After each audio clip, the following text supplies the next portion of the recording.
Hi. Hey, Alexander. Hey, Alan. Maxime. Izzy. James.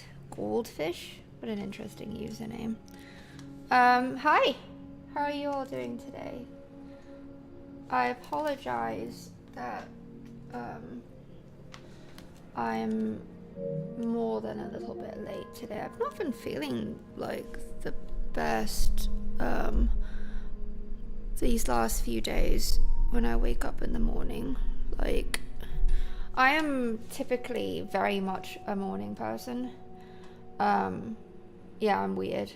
Like, I do not have a problem. I'm the kind of person, I'm just like, you know, I'm like a dog. Like, you know how dogs are like, yep, I'm up.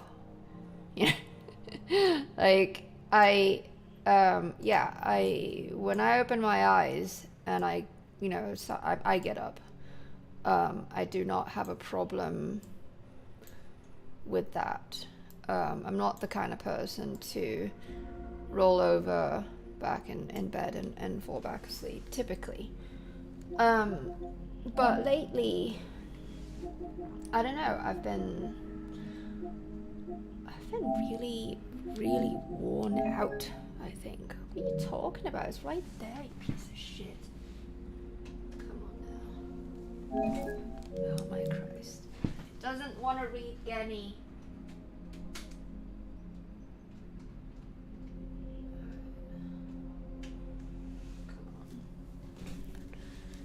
You know Genny's there. There you go.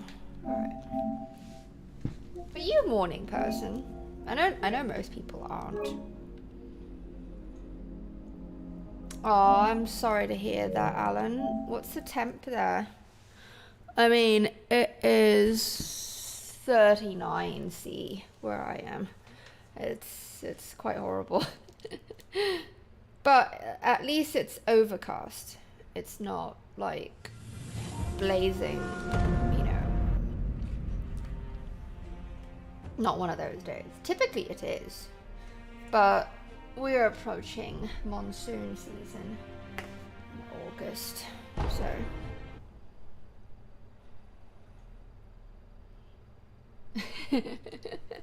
I get you, Joe. I totally get you. I reckon you gotta wake up really early in the morning, right? Since you do like first shift, don't you? And by the way, like, I'm doing the thing. I think I want to be comfortable with this. Like, I want to go into this feeling super confident. So what I'm gonna do is at least for the next 2 days, like, I don't want to drag it on for too long. Okay, right, Kuro. I want to do the, you know, I'll just fight each boss, just beat them 10 times in a row, just get really comfortable with them, because like on Friday it was a really bad day. Like, it was one of those days where I felt like I had no control over my hands. It's not funny, like it was a bit alarming. You know how sometimes when you play games, like, it's like, or not just when you play games, like when you write, or those of you who draw, you know, sometimes you feel like you can't, your hands are not listening to what your brain's telling them. It's kind of like that. So it was very uncomfortable and alarming. So yeah, you're secretly well, now you're not secretly a vampire anymore, right? You are openly a vampire. You've come out of the coffin.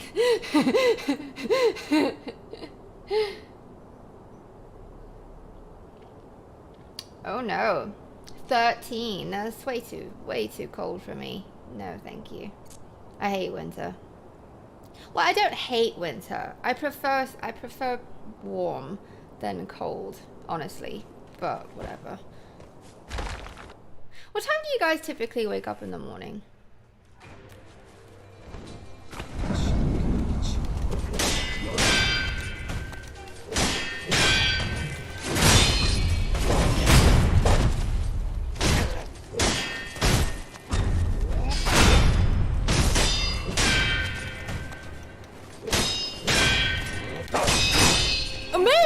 Christ, I hate when he doesn't do that.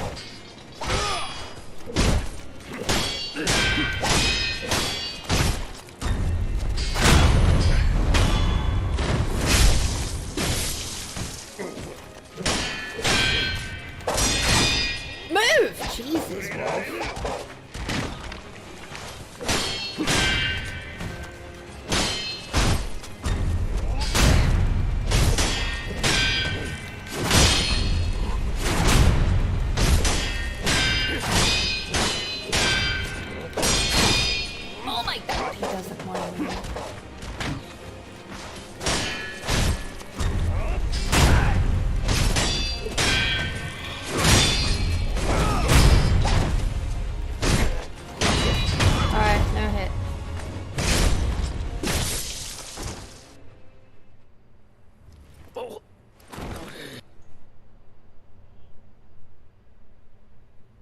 Oh my Christ. Yeah, I mean, we all know what it's like to live in Canada, right? Like, it's funny how, like, these places have sort of become, like, a trope. Canadian winters, Australia being, like, fucking anything can happen in Australia. I don't like, I like being indoors when it's raining and snowing and the like. Well, it doesn't snow here where I am very often, so it's kind of a big deal. I'd be outside making little snowmen. It's been a while since I've seen snow.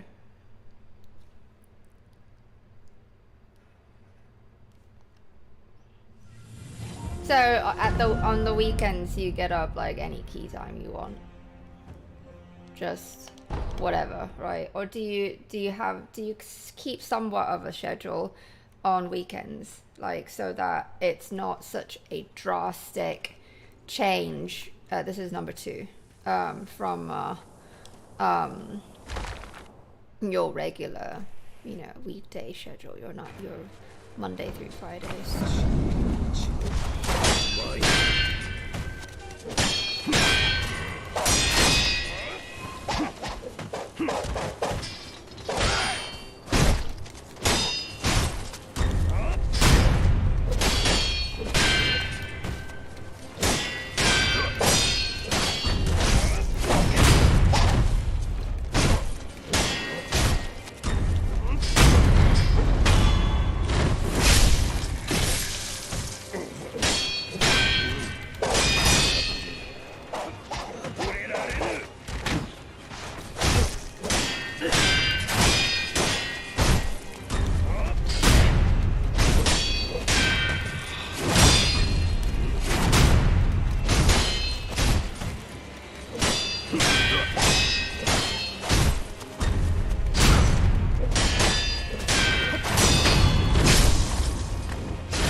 That's number 2.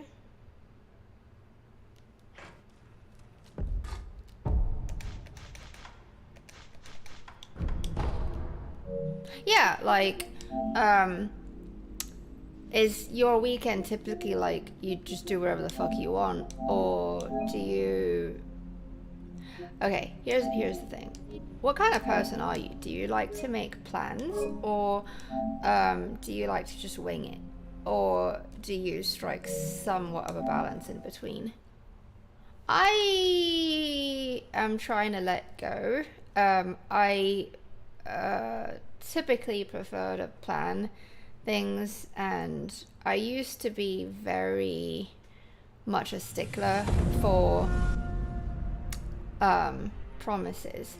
Like, you know, if a friend or whoever, like, you know, promised to hang out, and then, you know, shit comes up and the plan doesn't come to fruition, I get really upset, especially when things happen like at the last moment, like if plans have to be cancelled at the last moment, where like I'm already all fucking like done up, I'm ready to go out on the town and have a nice time, you know, with the key group. And then, you know, you're like, nah, no, we can't make it. And I'm like, well, that's fucking great. Like, you know, you don't get dressed up just to have no one look at you, you know? I'm just saying. Like, I wasted like a good hour and a half, like putting myself together to, you know, so that all of us can look good together and I don't look like the one slob that stands out in the group. And then no, you're gonna have to stay home. I used to get really upset about that, but now I'm much more chill about it, much more compromising, and, you know, just grown up, big girl. I do like the sound of the fireplace. I do. I love a good fireplace. You know, it goes, I mean, I'm not exactly a tree hugger, you know, to a point, but I do think, like, you know, just reasonable amount of you know, wood burning in the winter is good. I like the atmosphere. I like the vibe of it. It's really nice. It's been a while. It's been a while since I've been around that. Like, it's for the longest time, it's just been like artificial fireplaces, it's fine, you know, but I do like the smell of burning wood. It's nice. Yeah. And, you know, and you can actually toast marshmallows or whatever over the fire. You can't do that in an artificial fireplace unless you're fucking drunk.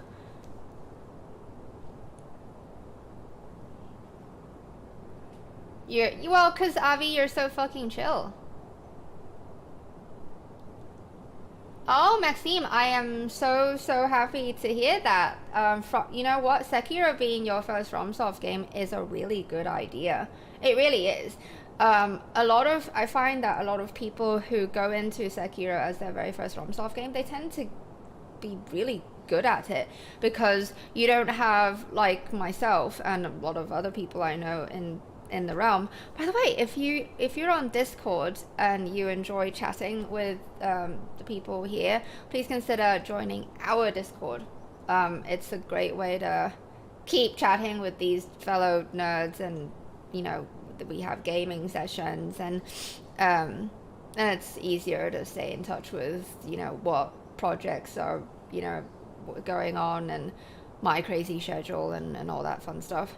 The link to join is in the description of this video, or it's on the banner of the channel page, I think. Anyway, yeah, like a lot of us in the realm who are, you know, FromSoft key nerds,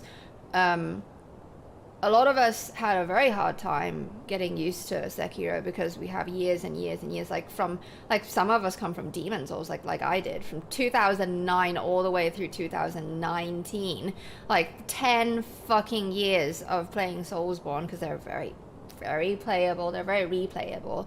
So, you know, all those reflexes of rolling and dancing around, it was... Yeah, especially when I went into Sekiro, when it dropped, I was like, yeah, like a month before, I was like, yeah, let's practice DS3, you know, just to get my skills, my FromSoft skills up to... No. It was a really horrible idea.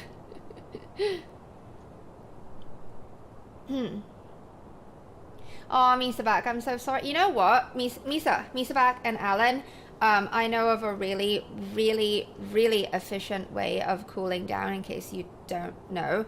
If you happen to have ice cubes, or like cold packs, cold compress, even if you don't have it, if you have anything frozen in the freezer, like packs of frozen fruit or whatever, wrap a light towel around it so you don't, you know, burn your fucking skin. Put it at the back of your neck, the nape of your neck. This part, your neck is very, because, you know, your spine's right there too. It's very subjective to altering your actual body temperature and your perception of temperature. So Like, you know, if you're cold, then you keep your neck warm, and if you're hot, you put something super, super cold on the back of it. I know an ice cube might be a bit like, you know, it's gonna drip down your back or whatever, but, you know, it's kind of kinky, so you can enjoy that aspect. Just, yeah, I want you to be comfortable. It fucking blows to be super hot, and you can't do anything. There's only so many layers of clothes you can take off, right? Aw, thank you, Avi, for the key linkage. See, all of you are so chill. You're all so, like, so nice, so adaptable. It makes me feel like, well, a few years ago, like, can be a right fucking bitch about it. Not anymore. Not anymore. I'd like to think that I've grown up.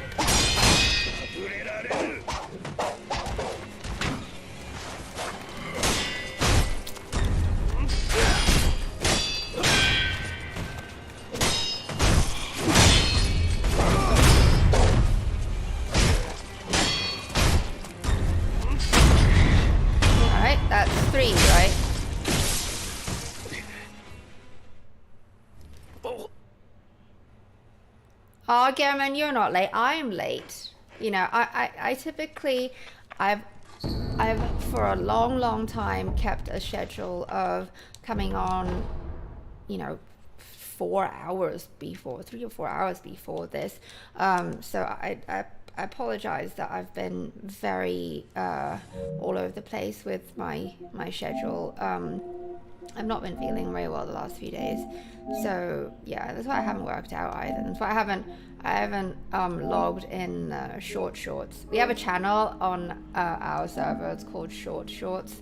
It's for those of us who want to. We document our workout and fitness progress. Yeah. How many days have I gone now?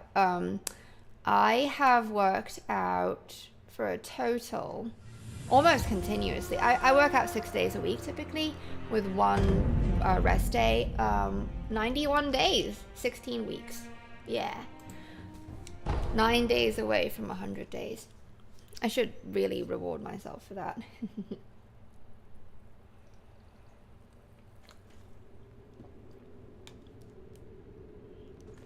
Yeah, no problem, Misa back.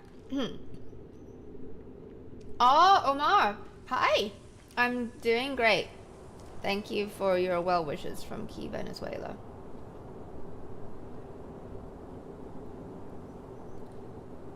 Yeah, that's a good tip too, James Keenan. Yeah.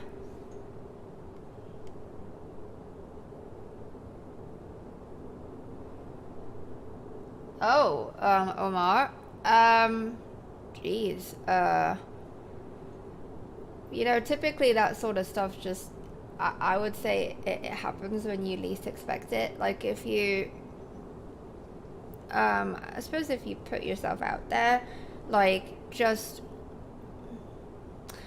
when you're, it happens when you least expect it, when you're not like actively, like really desperately looking for it. I think that's when, you know, situations just happen, and, you know, that's when key magic occurs, you know. But then there's other, I mean, of course there's other, you know, there's exceptions. I mean, I know a few friends who fell in love and got married from dating websites. I mean, it can be as quote unquote contrived as that, but I mean, it's genuine. Like, these people are madly in love and just really, really happy together. So it depends. Like this is from my own experience, and you know, I don't know if I'm the right sort of person to be talking to about this, but you know,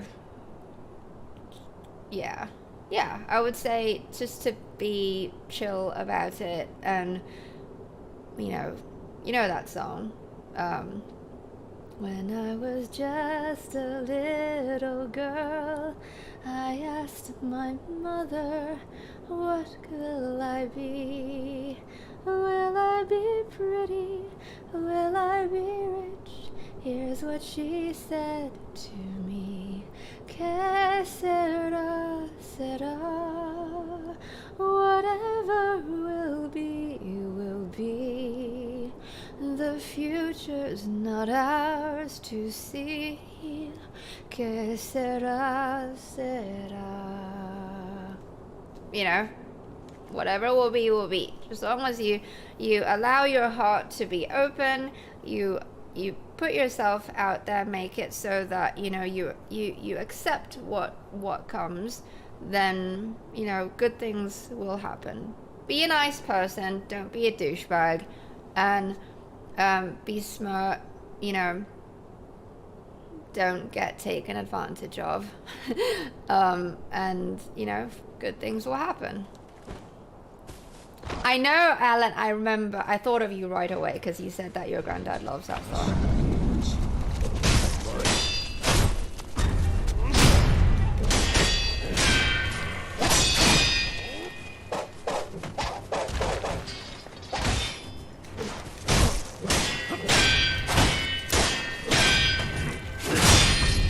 That's the first time I missed it.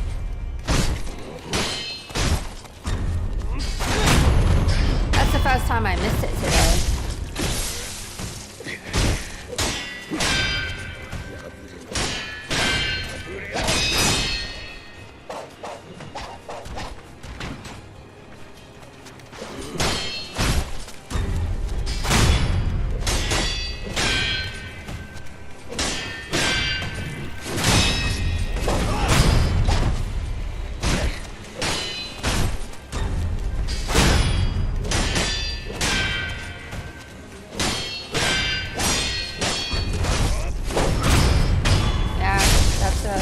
Was a miss. Missed the offbeat swipe. I was deflecting them left and right earlier, but you know.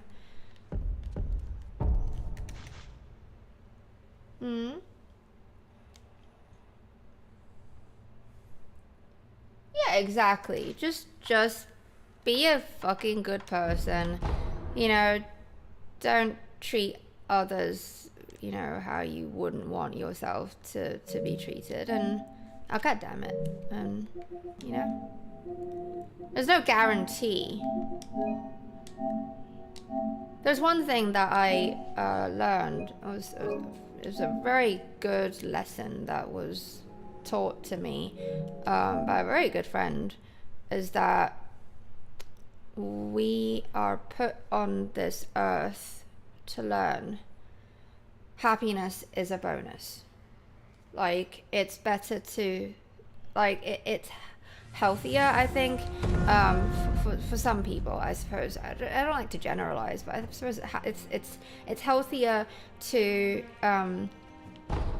not expect happiness, to just, you know, to learn, you know, to learn from your key experiences. And happiness is a blessing. It, you know, it should not be, it's not should not, like, it's better, healthier to not think of it as a guarantee. Yeah, I don't know if that makes sense.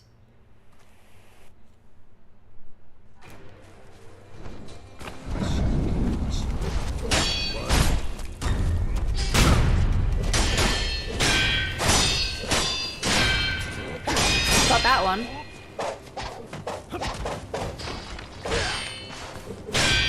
Oh, you like deflecting thrust. Fucking get it.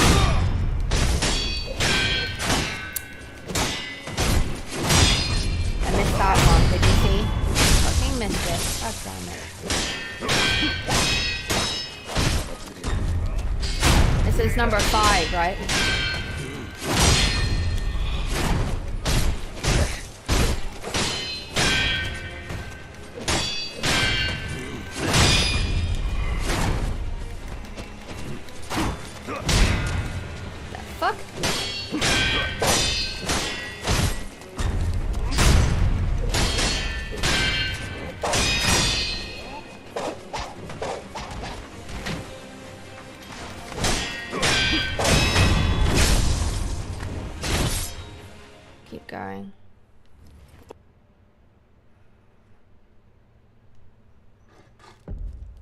I think so. I think so. I don't know about never. Like, there's no guarantee. I just think it becomes quite. I think it's a dangerous road, don't you think? To keep wanting happiness and wanting, wanting for things to happen, things that are beyond your control. It's different from like setting goals. For example, great example, the run. Yes, there is like some element of luck in there, but to win this run is entirely, almost 95% entirely dependent on how hard I work at this, how diligent and determined I am, how hard I believe that I can do it. And also there's some, there's actually not just some, a lot of the confidence, like if I had to throw a number, 90% of the confidence comes from how much you believe in me and how much you guys are helping me with, devising tactics and so on and so forth. But it is something that is much more in my control than it is, falling in love. Like it's just, it's just so dependent on so many things that are beyond your control. Timing and I don't know if luck, but just the illusion of destiny, I suppose. Yeah.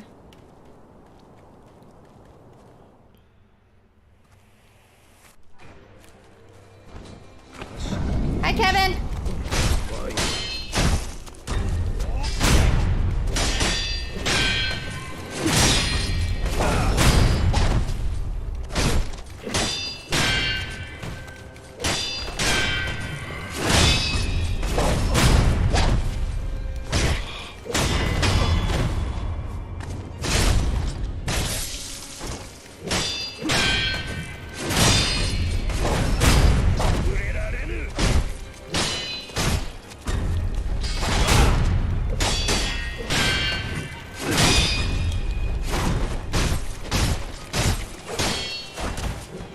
Cold open flurry. He rarely does that.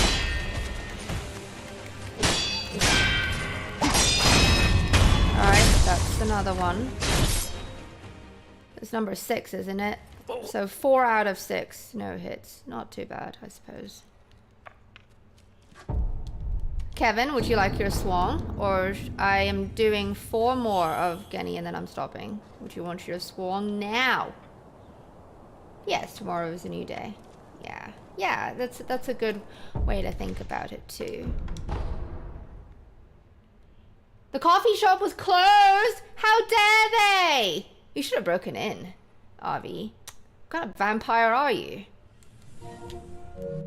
Way too law-abiding. Horrible example of vampirism.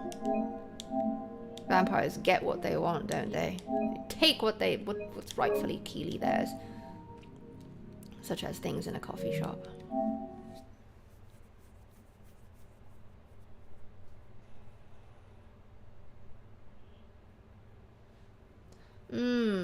I think Omar, like, okay, so this is a key topic then.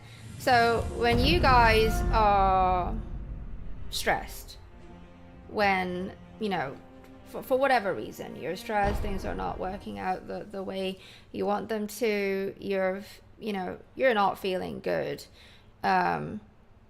you're worried and just, yeah. What do you do? What do you do to take your mind off of things? Do you talk to someone? Do you play video games?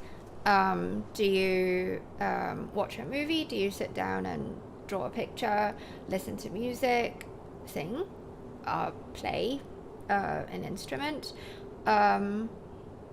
read?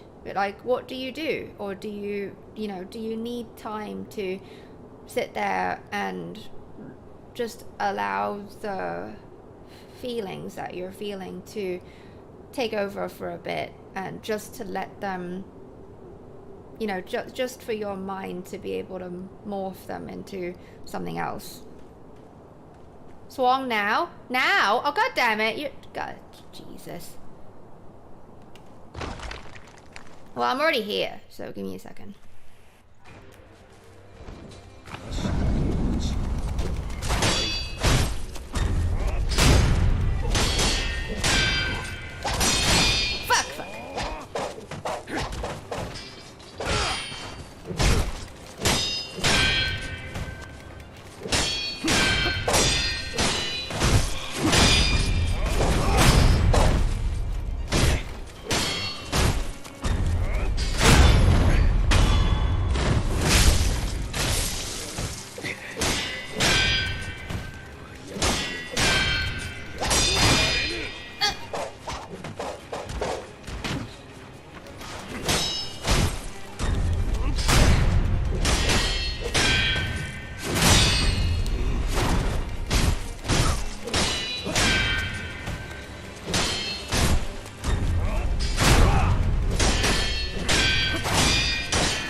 Alright, 5 out of 7. 3 more.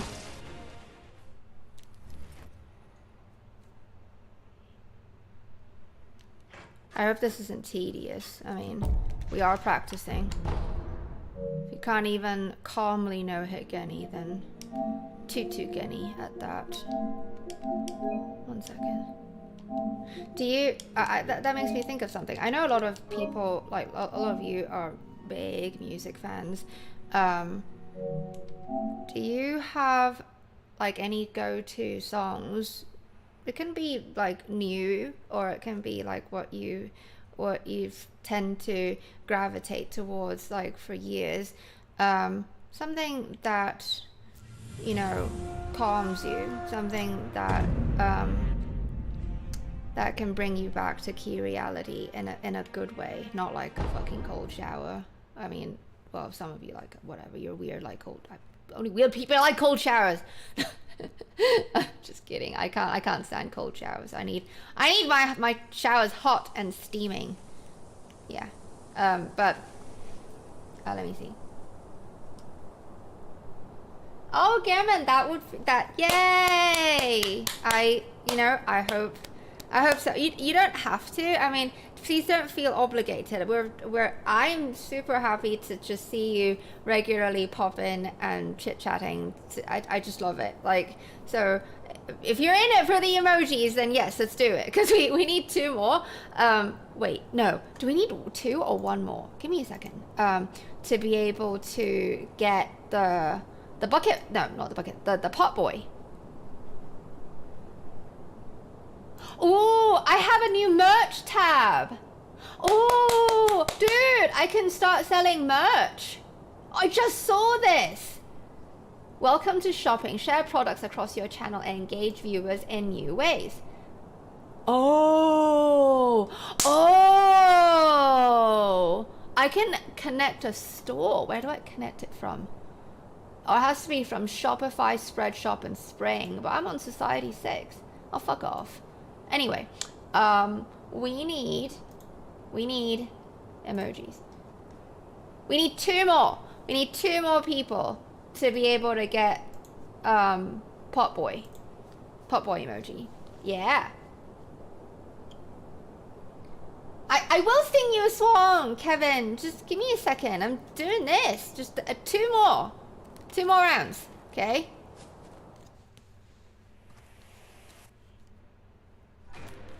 I don't use the flamethrower, and you know that.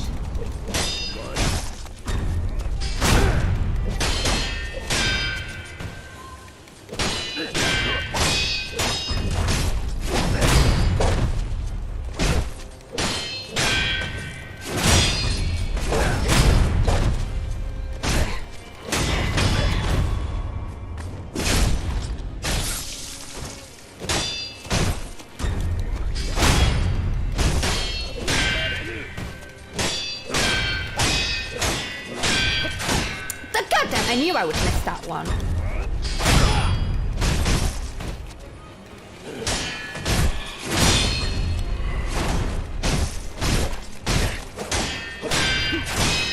I didn't miss that one. A cold open flurry! Jesus, stop doing that, Genny.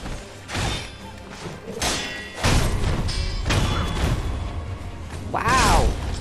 You know this, right? Tutu Genny rarely does the cold open flurry. You know what the cold open flurry, right? The flurry where he just starts doing it. He doesn't do the starting 1, 2, you know, and then with the flurry. It's not that funny, Avi. You gotta stop that, or you gotta get out. No laughing. It's not allowed. Vampires aren't allowed to laugh. You know that, right? They snicker or smile wryly. You can't laugh.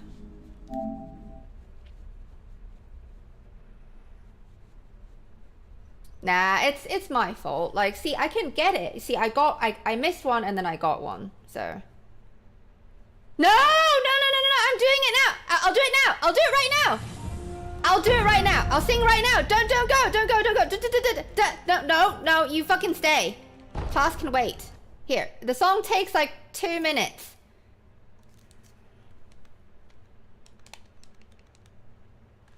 Okay. Here. Right here. There's no music. Turning the mic. Here. Don't go. Fuck. Here. No, don't go. Jeez. No, you stay. Fuck.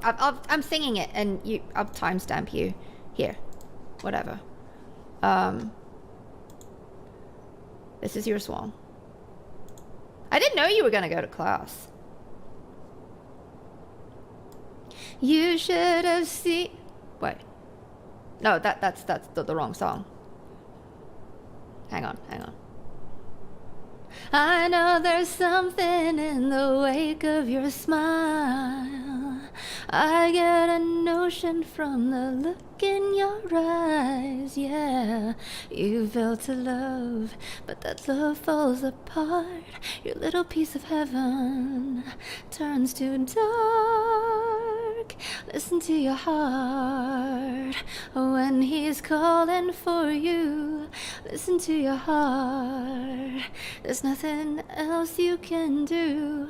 I don't know where you're going, and I don't know why, but listen to your heart before you tell him goodbye. Sometimes you wonder if this fight is worthwhile. The precious moments are all lost in the tide. Yeah, they're swept away. Nothing is what it seems. The feeling of belonging to your dreams.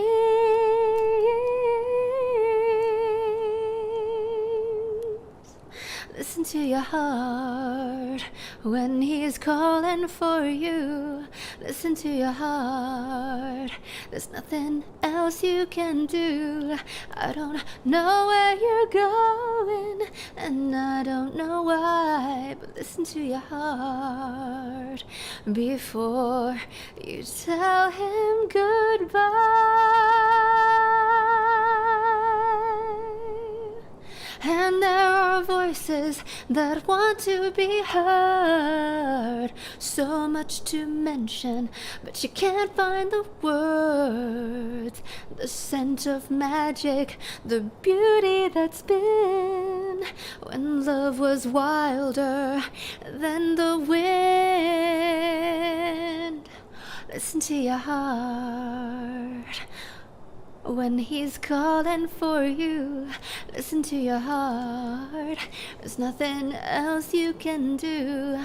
I don't know where you're going, and I don't know why, but listen to your heart before you tell him goodbye.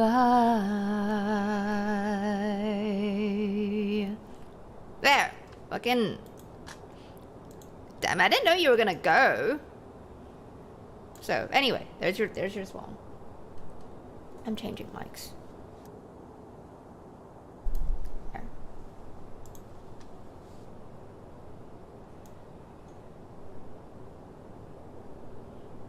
Yay! Yeah, this is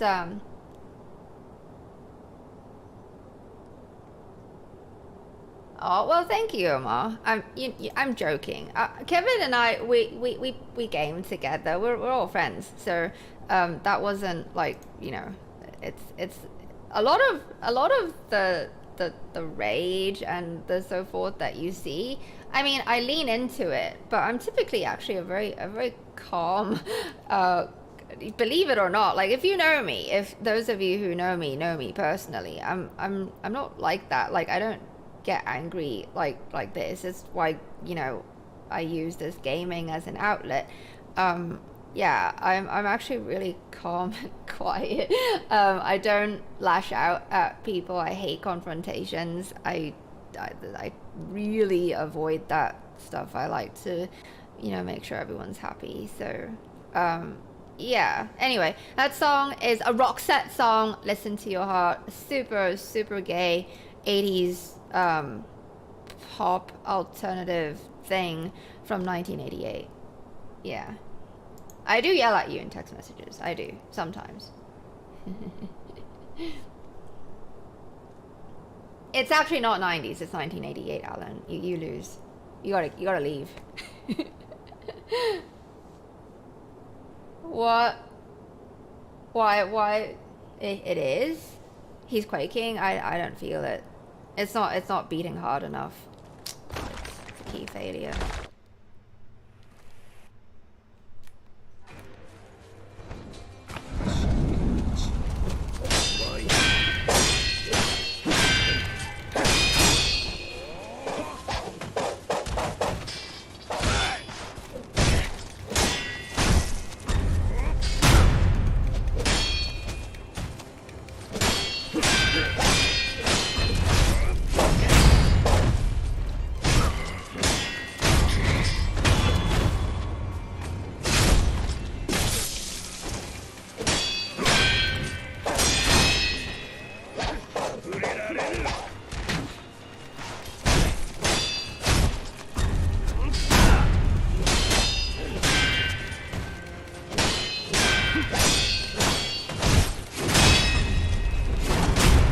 Whoa.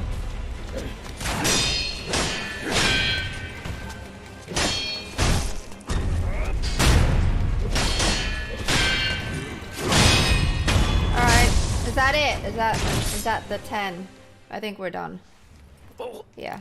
Alright, then we'll get Patsy Yoga. I'm a little bit upset. I didn't know that Kevin was gonna go. I wanted him to hear it. Or whatever. I'll just timestamp him. Hang on. Let me, you know what? I'm gonna Discord him. Hang on. Where are you? There.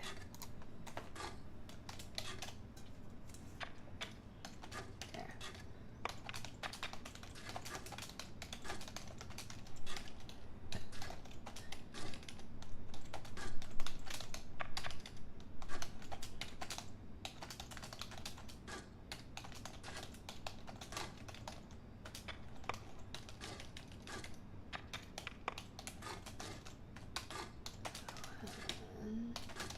God damn it, keep typing wrong because I have shit in front of me. Okay. Alright, there we go.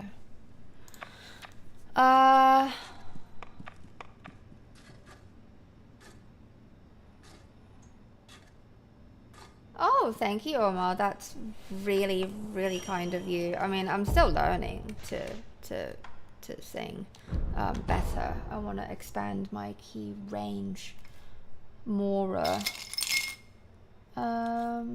Where is Patsy Yoga? This is Patsy Yoga. Blue one is Patsy. I have them labeled. I don't fucking remember them by the color, but you know.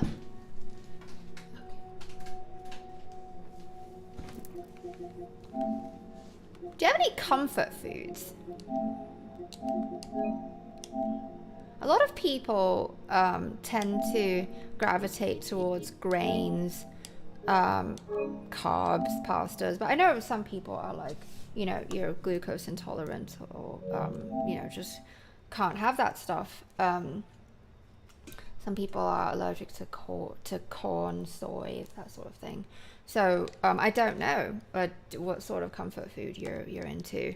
I love my carbs. I like rice, noodles, certain kinds of bread, I suppose, like naan, Indian naan.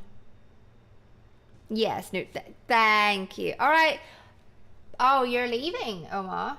Are you gonna take a bath or enjoy yourself? Have a good one. Pizza? What kind of pizza?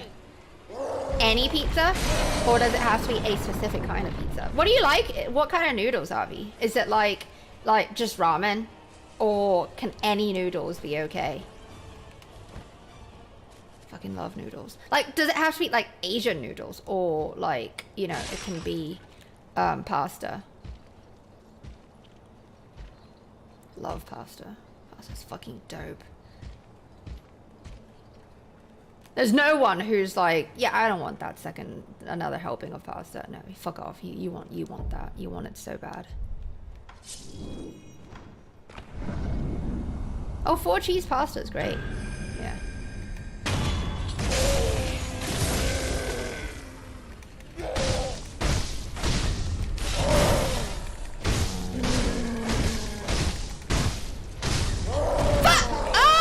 I thought he was gonna slam. God damn it! I thought he was gonna do the fist slam. I should not hit him 7 times. I should go with 6. I was being really greedy. Alright. Various meats, like do you have a preference? Like sausages, pepperoni, salami, prosciutto?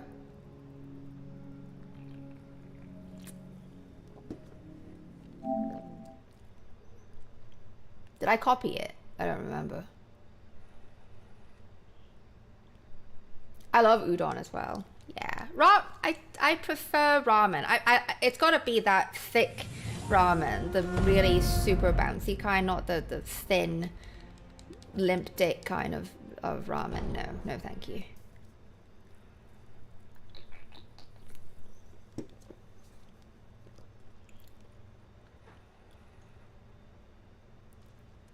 Yeah, it's fine.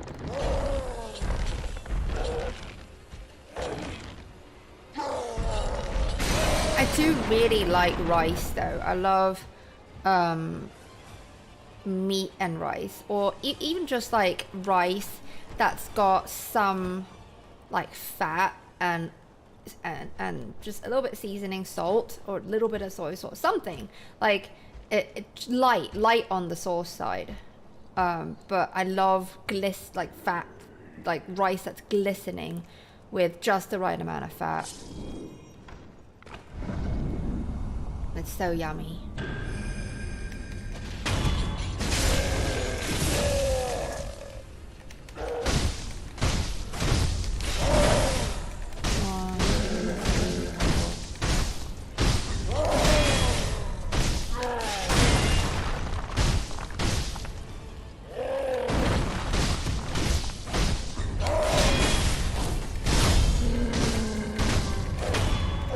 That's good. We'll just call that 2. Doesn't matter. 10 times in a row. Or am I beating them 10 times in a row? Is that 1? Should we go with 1?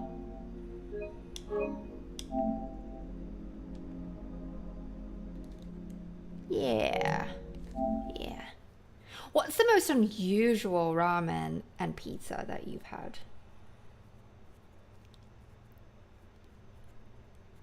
And like, you know, does stuff, toppings on a flatbread, does that count as like pizza? We're almost verging on the, you know, our hot dog sandwiches question, almost. But you know, is it that would you qualify that like as long as it's a flat piece of bread with toppings and cheese and sauce or whatever on it, that's pizza, right?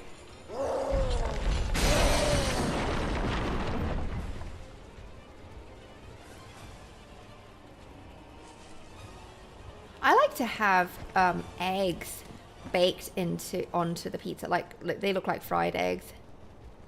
You crack these lovely fresh eggs on a pizza, and then you bake it with the toppings. Not the whole way, not the whole length of time, about 5 minutes. Yeah.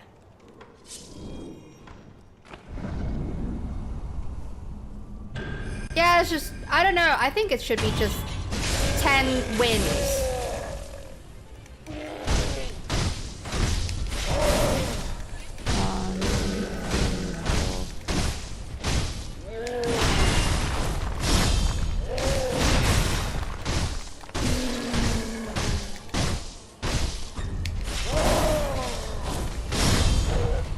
That's 2.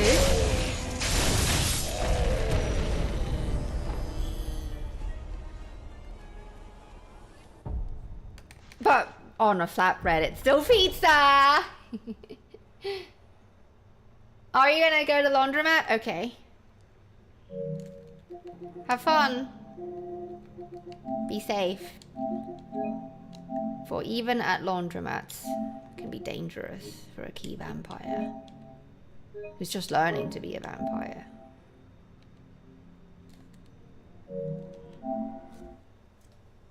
Favorite vampire movies? Do you guys got any?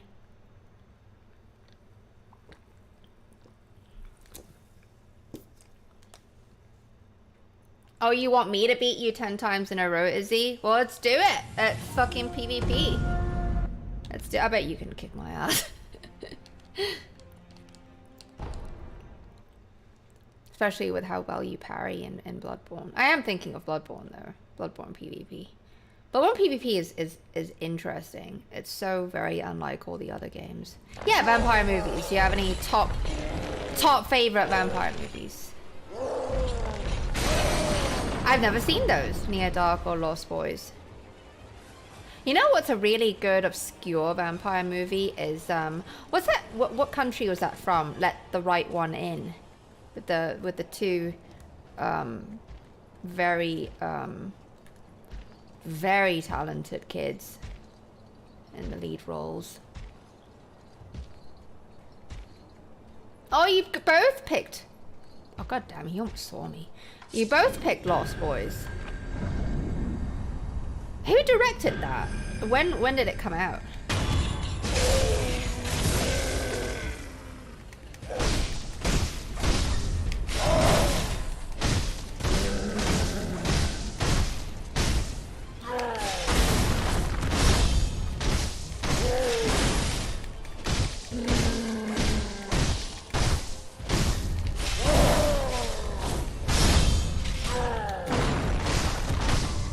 That's 3. Oh, Bill Paxton's in it. Nice. Is he a vampire? Oh, don't spoil me. I can't imagine Bill Paxton as a vampire. Game over, man.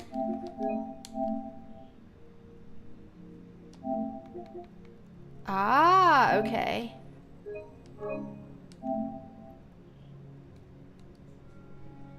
I told you not to tell me, Alan!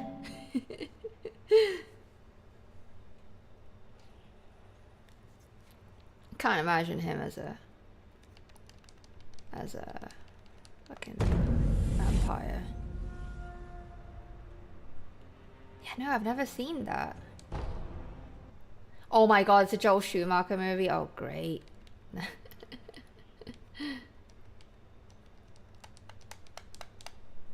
So it has the same key vibe as like Batman and Robin and Batman Forever though. If it's entertaining cheesy, then I can handle it. Sometimes the cheese can be a little bit too much, a bit heavy on the cringe, and then I just can't handle it. I like the more, I'm honest, I'm a bit of a romantic. I like the more serious vampire movies, like Interview with a Vampire. I love the book.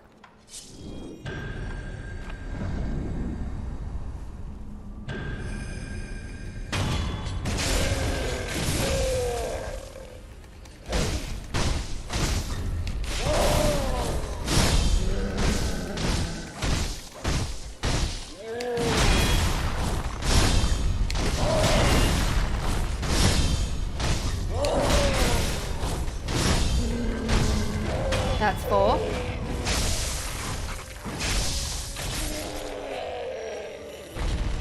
Kiefer Sutherland is in it. Oh my god.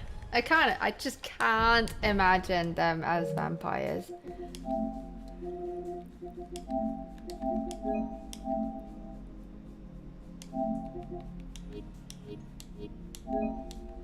I do tell you what to do, Alan. I just did. Assholes and elbows, Izzy.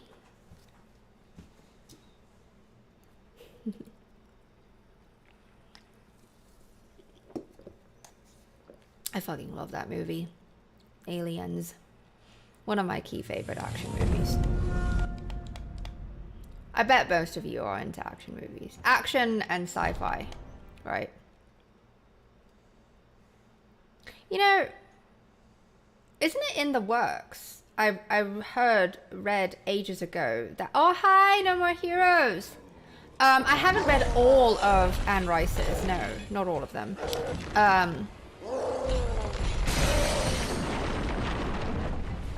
I am interested though in the Queen of the Damned, Vampire Lestat, Vampire Armand. What other ones was there was one more, yeah. How are you doing, No More Heroes? But yeah, I was saying that I remember I read a while ago, years ago, that Ridley Scott was gonna direct an adaptation of Brave New World. I love that book. It's up there among my top 2 favorite sci-fi novels. It's that and Dune. And no, I didn't read the rest of Dune. I only read the first. Yeah. Major fan of that and the 2 films.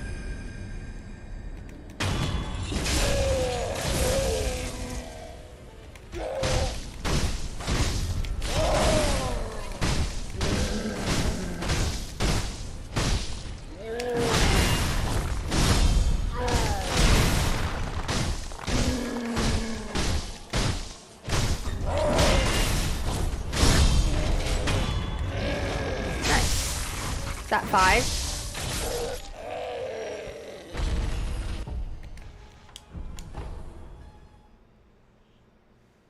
No, I love the whole mantra. I love the whole mantra of the fear mantra here. I don't want to say it wrong. I do know it. I know it by heart, but I don't want to say it wrong. So I'm gonna look it up. Okay. This one. The litany against fear.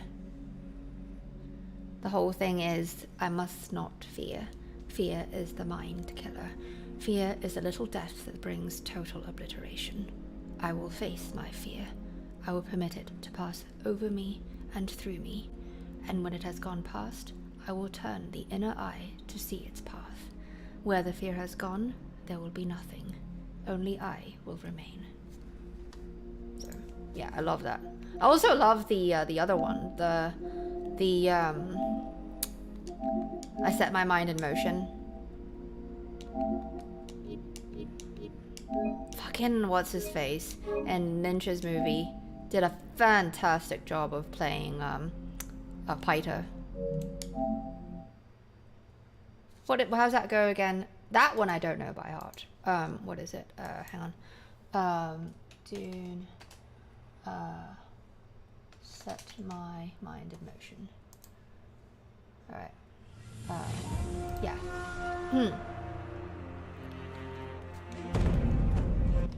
Says... Oh god damn it, where's that key quote?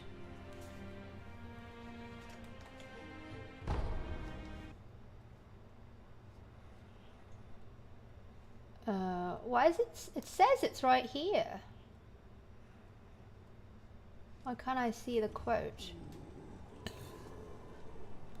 Oh, he sees me. Give me a second. Hi, Sully. How goes it?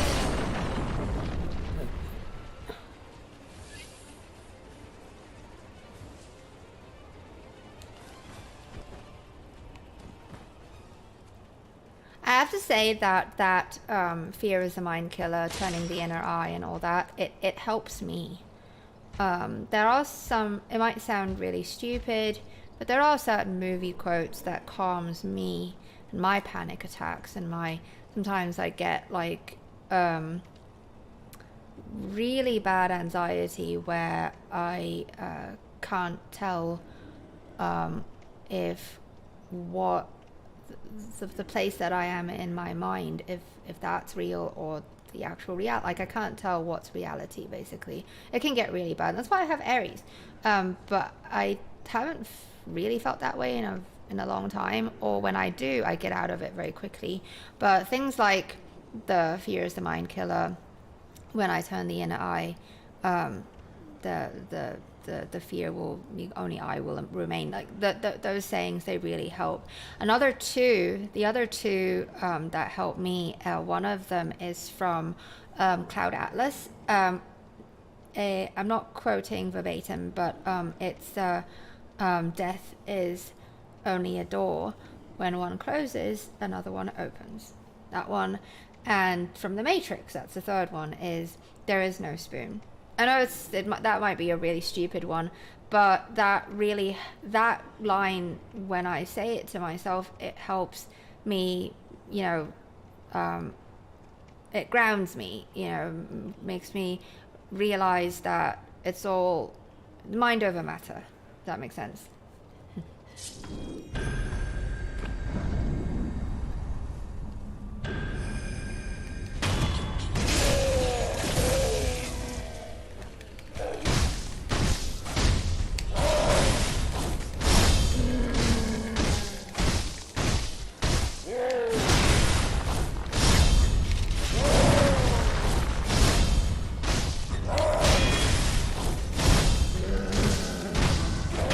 That's 6, isn't it?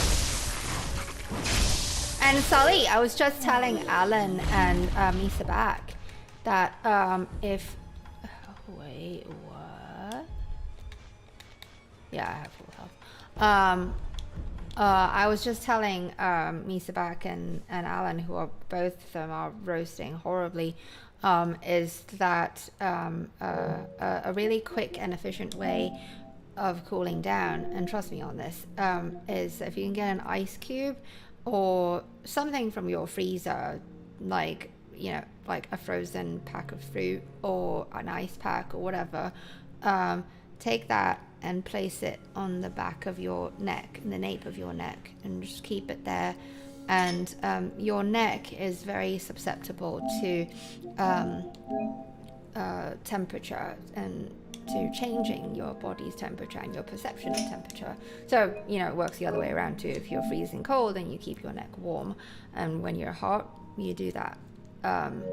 So believe me, like it cools you down right away. Yeah, a friend taught me that. Long time ago. Hi Matt, how goes it? It's nice to see you. Congratulations on your show. Matt had an art exhibition recently.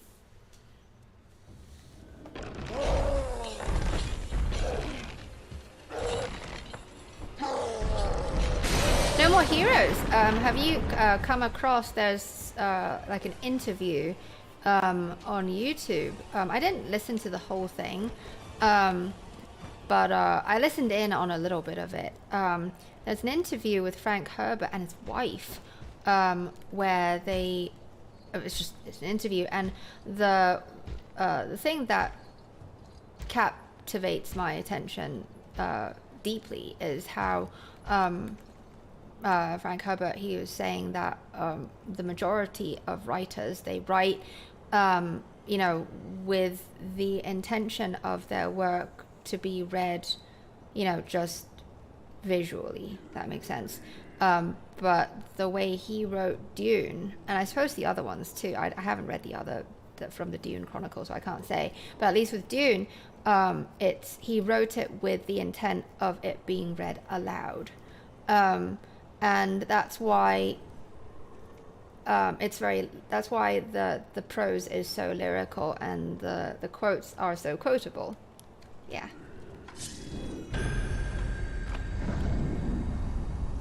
Oh my god, you've got COVID. No. Are you vaccine boosted, Matt?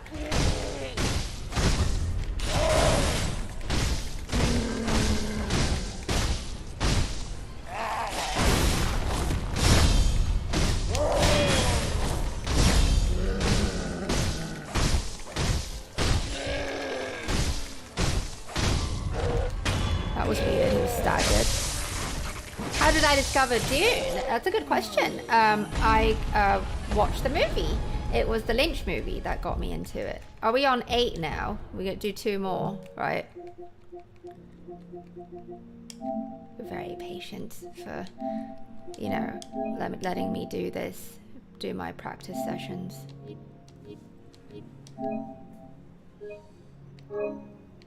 You randomly no-hit the penetrator. Nice. It's a good fight. Did you do it on your key own or did you summon Burley? I don't know why they changed him. Like in the original, he doesn't look like that. He's in the original. I mean, in the remake, he's got like this porn stash. I don't get it. It also sounds a bit different. But yeah, I watched the movie when I was a wee girl. I fell in love with it right away. I love the casting. It really stuck with me, the casting. No, you're not gonna wake up, Patsy. I'm gonna eat my muffin. There's nothing you can do about that. What about you guys? How did you discover I suppose there's Alan and No More Heroes. You guys are fans of Dune. Anyone else fans of Dune here? How did you discover Dune? Did you guys read it first or did you see the movie first?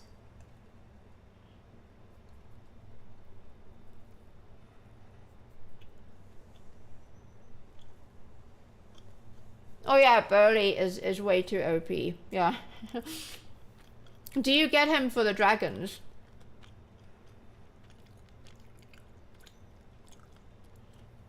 Yeah, I thought the casting for the Lynch movie was really good, but then so is the casting. I was skeptical, but the Villeneuve, is that how you say his name? Villeneuve film, the recent one is fantastic. I really was skeptical. I wasn't sure like where it was going to go. The casting is fantastic for that one as well, especially for Paul. I think the casting for Paul is way better than Kyle MacLachlan, because in the book he's just a boy and a bit cocky and, you know, a bit of a know-it-all as well. Very, very. I don't know. There is something missing though in the book. What makes him is he's very confident. Like he's always known what his key destiny is, whereas in both films, Lynch's and Villeneuve's, they exhibit a lot of doubt. Yeah. I am very biased, Avi, in my opinion that Blade Runner should not have gotten a sequel. That it's in and of itself, it's complete and shouldn't be touched. It's perfect. Not to say that he didn't do a good job with it, but I thought that it's a concept that it's all encompassing. It doesn't need, you know, further elaboration, but, you know, not to say that he did a bad job at all. You know what a really good film of his is? The one with Amy Adams, the language shit with the aliens. I forgot what it was called.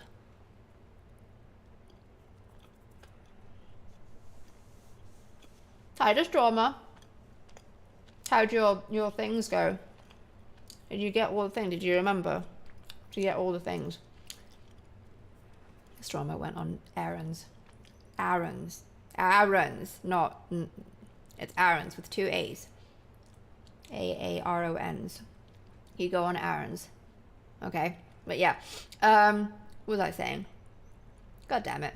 Arrival, there you go, thank you. Arrival. Oh my gosh, is it Sicario? Sicario, right? Sicario 1 and 2 are amazing. Oh, I need to rewatch the first one. I recently, I suppose last year, I saw the second one. Blown away. Fan-fucking-tastic.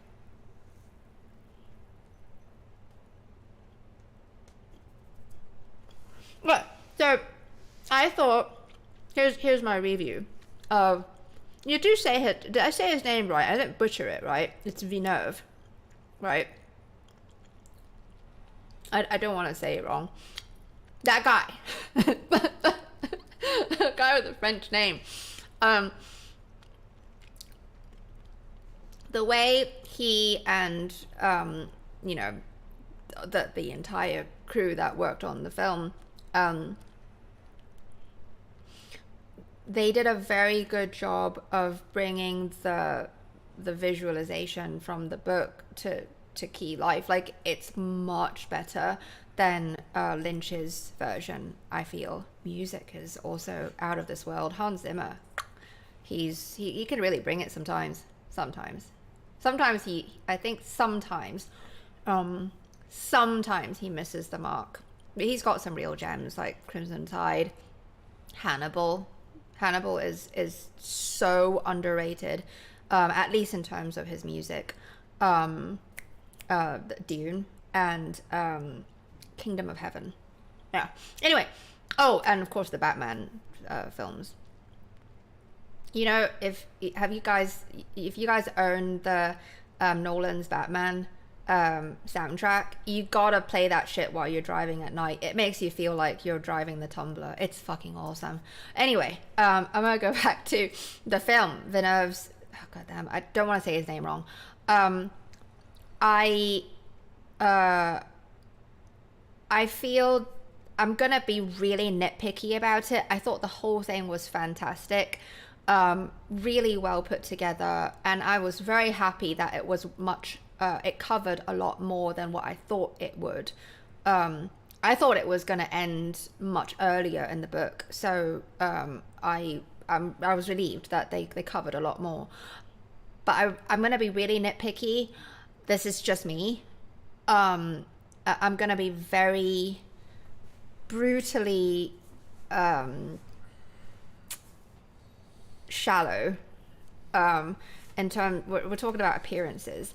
I feel that Jessica's casting was not on point. Okay, I really feel that Jessica from Lynch, that Jessica her face is key perfection. I mean, of course, she's just fucking drop dead gorgeous. I think she's like French Brazilian or some shit. She dated Ralph Fiennes for a while. Lucky fuck. But her face fits the description in the book phenomenally. Like the upward, you know, cat eyes and the red hair. I know she has red hair too, or at least they dyed it that way. The actress in the new Dune. But you know, if you know the book, you know Jessica's heritage, right? So in the Lynch's version, I really see that the tie-in of her her heritage, which is a bit of a secret and it's not revealed until much later in the book. I don't really see that in the new Dune. She's supposed to be like drop dead fucking gorgeous, like blow your mind, like oh my god, you can't look away from her, gorgeous. But not this one. Not to say that she's an ugly hag or anything. She's a lovely woman, I think. But I think the reason why they chose her is so that she wouldn't compete with the Paul. You need to look at Paul more. So I think that's the reason why they chose her. One of them, anyway. Yeah.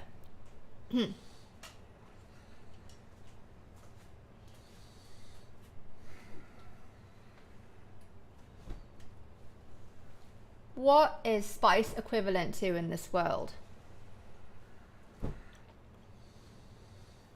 Saffron. How about that? mean, it is the most expensive spice. It can't fucking allow you to travel time and key space, but, you know.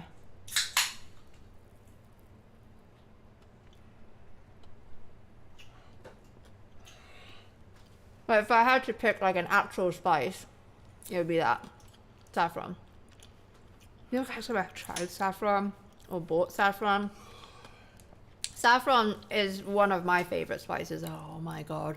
When you cook with it, bake with it, it smells like it's such a deep, enriching aroma. It reminds me of walking through a golden field, like a wheat field, and it's all enveloping and so transporting. So in that sense, it you know, since it's transporting, it doesn't allow you to fucking bring the weather from one planet to another, but you know, just it's a good question though. Oh, Interstellar is good, but I feel Interstellar, I think I'm of the opinion that Interstellar is a bit full of itself. I think it was trying too hard to be like a modern day 2001 Space Odyssey, which is pointless. There's no point in doing that. You can't touch it because it's perfect. Okay. I really think it tried too hard. Another example of a film that tried too hard is Alexander. See, Oliver Stone is a fucking good director, but I really think that the story and the project got way too big for him. It's like fucking Alexander. The story tells itself. The guy's amazing. There's just so much you can. It shouldn't have been a movie. It should have been a show. Yeah. But that movie was also it got too much, and it got a bit too full of itself. Yeah. I think Troy as well. I did like Troy though. Troy was entertaining. I like Inception. I really like Inception. I like the whole idea of it, but I can't get away from the fact that it was so heavily inspired by Paprika. And Paprika, conceptually, on that key topic, is incomparable. There are two totally different leagues between Paprika and Inception. Not even worth discussing.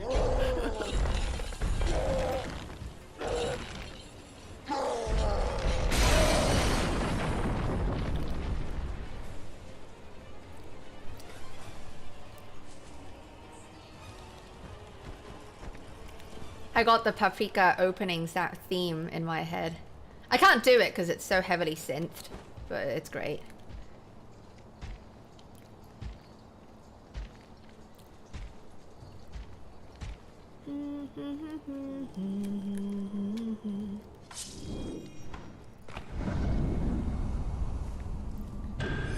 May Satoshi Kon rest in peace, right?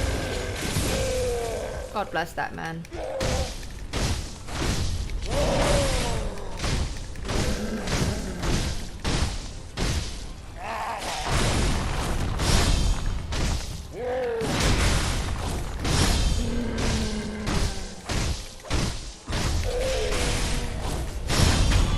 Alright, that's it.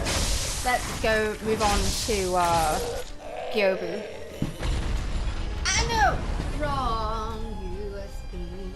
It's the wrong USB again. Right now. Oh, by the way, did you guys see the new video that's out? The one that I put out on Saturday, the little 2-minute thing, that's a trailer for the run. There's a lot of, it's a great montage of you know, key moments that were captured from the previous attempt and also the practice sessions from a couple weeks ago. Massive shout out to Avi for his amazing trailer god voice and for Destroma for writing the music for it. It's beautiful, and for arranging the whole thing too. Yeah, Key